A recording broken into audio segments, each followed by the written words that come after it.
इतिहास से रोमांचित प्रियजनों नमस्कार। आज हम बौडिका के विद्रोह के बारे में बात करने जा रहे हैं। क्या आपने उस योद्धा रानी के बारे में सुना है जिसने रोमन साम्राज्य की ताकत को चुनौती दी थी? तैयार हो जाइए बौडिका की अविश्वसनीय कहानी को जानने के लिए, एक निडर नेता जिसने ब्रिटेन में रोमन कब्जे के खिलाफ उठ खड़ी हुई। एक खूनी विद्रोह जिसने लगभग इतिहास की दिशा बदल दी।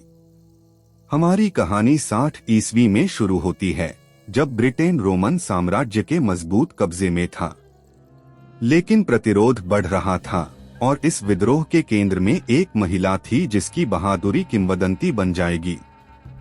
ब्रिटेन एक समृद्ध और विविध भूमि सम्राट क्लॉडियस के नेतृत्व में रोमन द्वारा जीत ली गई थी।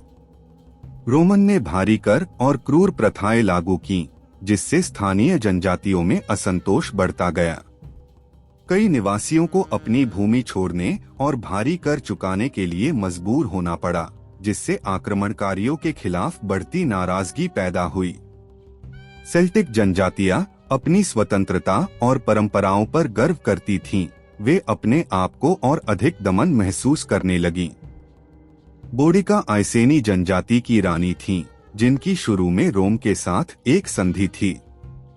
लेकिन उनके पति राजा प्रासुटागस की मृत्यु के बाद रोमन ने उनकी इच्छाओं की अवहेलना की और उनकी परिवार पर क्रूर हमला किया।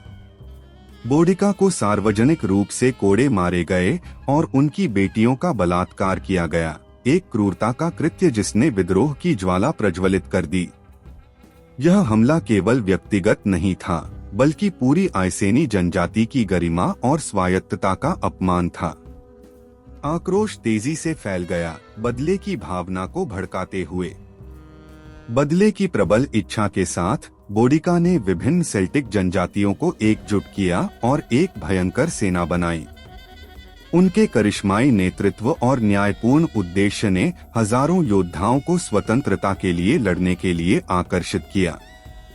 बौडिका ने विभिन्न गांवों का दौरा किया, रोमन शासन से मुक्त होने की आवश्यकता पर जोर दिया।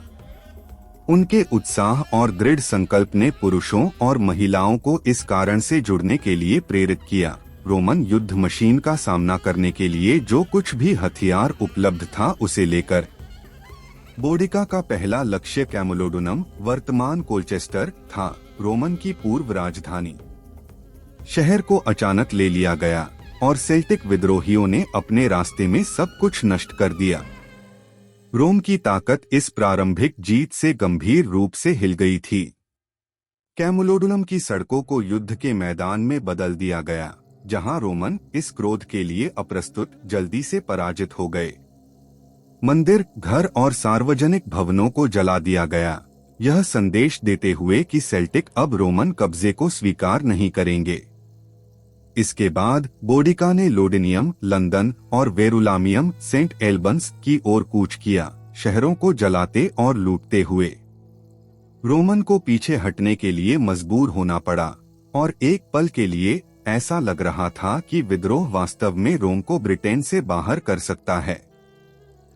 लोडिनियम एक महत्वपूर्ण व्यापारिक और प्रशासनिक केंद्र राख में बदल गया।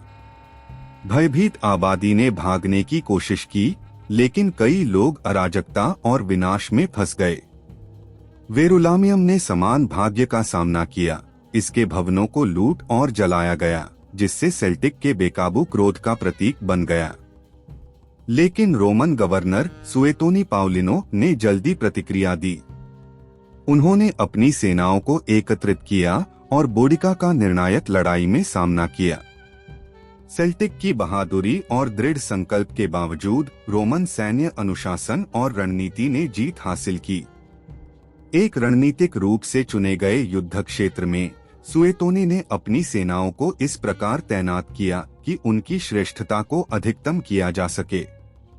लड़ाई भयंकर थी। सेल्टिक बहादुरी से रोमन सेना का मुकाबला कर रहे थे। हालांकि रोमन की सामरिक श्रेष्ठता और संगठन ने विद्रोहियों को हरा दिया। बौडिका युद्ध में जीवित नहीं रहीं, लेकिन उनका विद्रोह इतिहास में एक अमिट छाप छोड़ गया। वह प्रतिरोध और स्वतंत्रता का प्रतीक बन गईं, भविष्य की पीढ़ियों को उत्पीड़न के खिलाफ लड़ने के लिए प्रेरित किया।